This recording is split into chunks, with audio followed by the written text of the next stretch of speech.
听到洪长青的回答，叶晨不禁有些好奇地问道：用文火煮药，他煮出来的药效就比别的强？对呀，洪长青连连点头，解释道，而且这种强来的非常神奇，无论你用它煮汤药，还是用它熬制药泥做丹药，它都能让你最后成品的药效力更强。说着，洪长青又道，您就比如说，我现在开一个方子，这方子能滋阴补阳，让男人重振雄风，若是用普通的砂锅熬制，或许要3日9副药才能起效，那用这药鼎熬出的药，只需2日6副便能起到同样效果。洪长青说到这里，人已经有些激动，投入地解释道，这还不是最重要的，最重要的是，这药性也会发生质变。咱就拿那些7老80的男性富豪来说，同样的药方，若是不用这药鼎熬制，他就是连喝1个月，也最多能做到夜夜笙歌，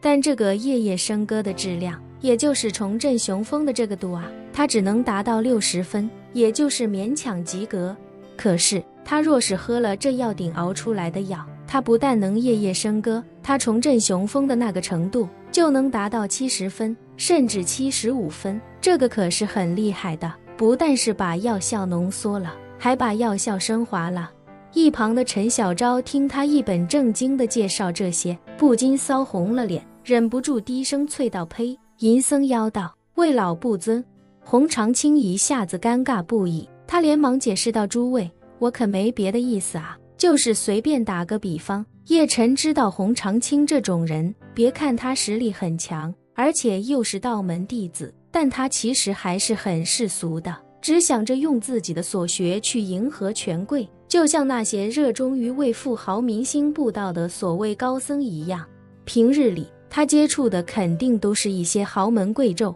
这些豪门贵胄在物质生活已经达到巅峰之后，一定会进入到那种人老求年轻，人病求健康，人萎求雄起，人死求重生的阶段，而洪长青这种人便是能在一定程度上满足他们这些需求的高人，所以他肯定也有些这方面的手段。不过叶晨倒也不在意这些，他在意的是这药鼎用文火煮药都能起到一定的提升作用，那想必其神奇之处不只是在于内部阵法，甚至还在于它的特殊材质。若是这么说来，自己要是使用灵气炼药，岂不是能得到材料与阵法的双重加持？想到这里，叶晨心中便更加兴奋，看洪长青那唯唯诺诺的样子，倒也没有先前那么嫌弃了，于是便问他：对了，你平时都为那些权贵什么服务？洪长青如实道：回叶大师，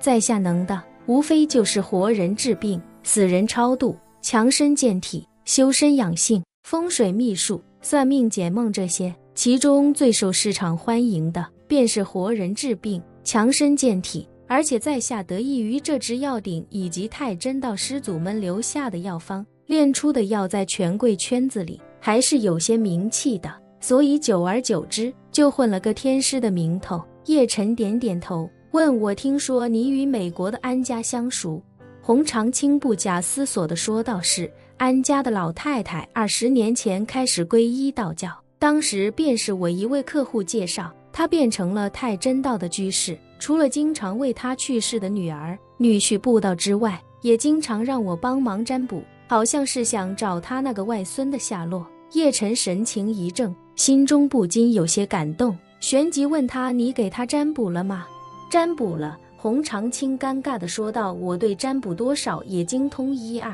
只是他外孙的姓名与生辰八字结合一起，竟然占不出个所以然来，也属实奇怪。叶晨听到这里，不禁暗暗摇头，连赖清华这个一辈子研究风水秘术的人都算不出自己的信息，更何况洪长青这个半吊子道士。外婆想来也是被他洪天师的名号蒙蔽，以为他真是什么世外高人。不过让叶晨客观来看，洪长青确实已经算是个高人了。此人在道观之中，又要学习道法，还要经营道门，同时还得苦练武道。但即便如此，他不仅能够达到8星武者的实力，还能够掌握一定的医术与占卜之术，甚至还给自己经营了一个洪天师的招牌。这就足以证明他是一个很聪明且天赋很强的人。若是换作其他武道之人，就算一辈子所有的时间都用来练习武道，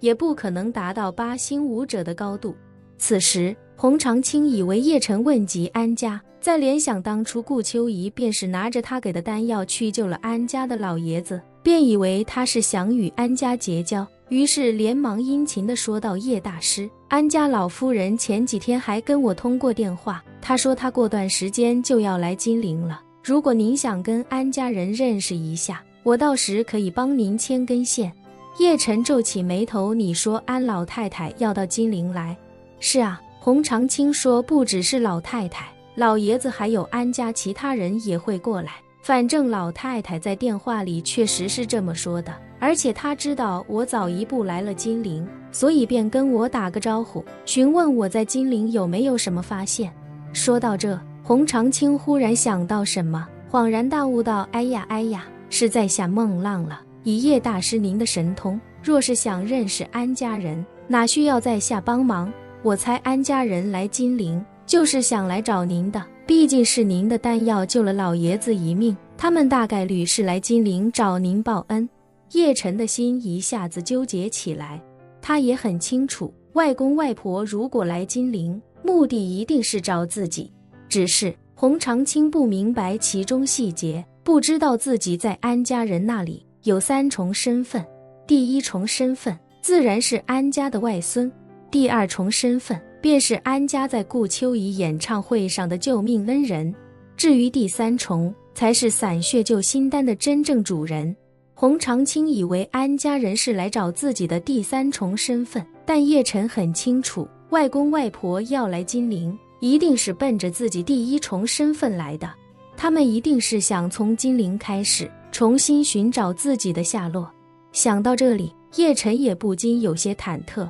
他还没做好与外公外婆一家相认的准备，更何况破清会大敌在前，他更不想在这之前徒增事端。自己现在刚开始触及到破清会的外围势力，还没有顺着塞浦路斯的铜矿以及土耳其的冶炼厂向上游追溯，这种时候叶晨更希望能够在金陵低调发育，一边提升自己的实力，一边提升自己的势力。若是这时候安家找上门来，一方面很可能在金陵找到自己的线索，另一方面他们的这一举动也一定会引来破清会的关注。本期视频结束，欢迎订阅我的频道，这样就不会错过精彩内容。